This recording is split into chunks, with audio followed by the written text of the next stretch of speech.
like the perfect place to kick off this movie that's been in the making for 50 years, or everyone was hoping it would be made one day and that Judy would give her blessing. So it seems really perfect that it's here where she lives, and we're going to go screen it at her theater, and we're going to be in her bookstore tomorrow, which I've heard so much about, and just didn't think I'd actually get the chance to come here. So to come with the movie is great. When I first read the book, I was like, oh my God, this is it.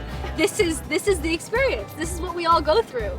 I was so excited when I got the opportunity to bring Margaret to life, because it's just something that we can all feel connected to, no matter like who you are in this world.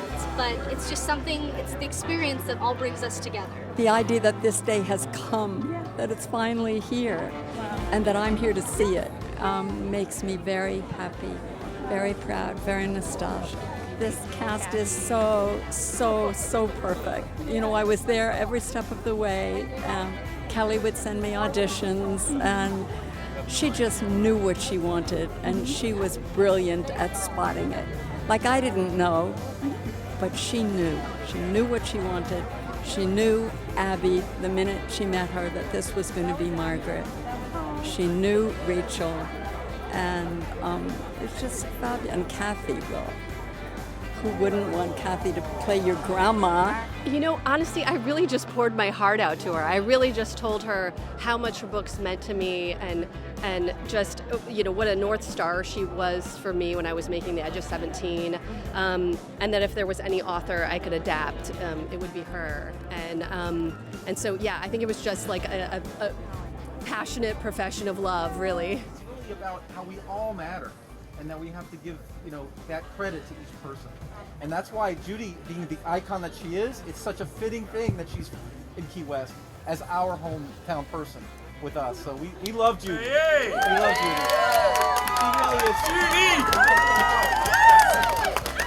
is. She's special for the whole country, but she's our Judy. I play Margaret's mother, kind of a free spirit, artist type, and recently moved Margaret from her beloved New York to New Jersey, and we're trying to make a new life there. And I've quit my job to be a full-time mom and learn to cook and all this sort of stuff. And so we're kind of both in an identity crisis, I guess, having parallel lives. I love that about this movie too, you know, that Kathy Bates' character, who plays Margaret's grandmother, is also going through her own identity crisis and figuring out who she is now without her family nearby. And so I think it crosses a lot of generations that way. My mom, she's an English teacher, and so, you know, I grew up on the Book It program, and my mom gave me a great piece of advice. She would always tell me to read things that don't pertain to me.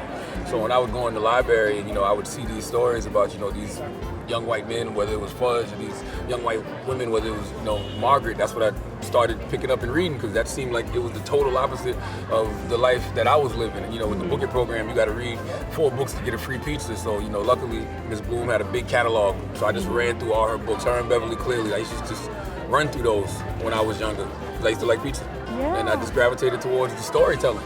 You know, that's what it is with Judy Blume, or whether it's a Jay-Z or Ghostface, whoever it is, Biggie Smalls, any of these great storytellers is what we gravitate towards. It doesn't matter, you know, what their gender is or what their race is. If they're telling a great story, you know, they'll capture the people, and that's what Judy Blume's work did for me when I was young. I hope the audience tonight will just be happy and have a good time, and it's been a long time, you know.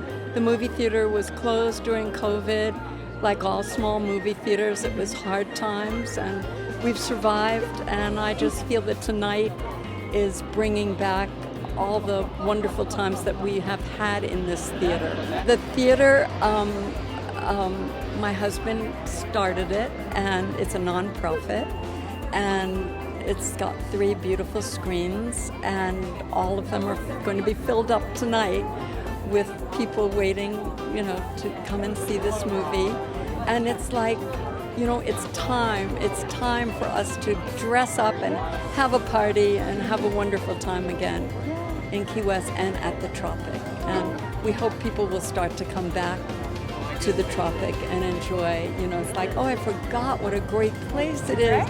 I forgot all the fun that we've had here over the years, and that's so important, I think, for movie theaters all over the country.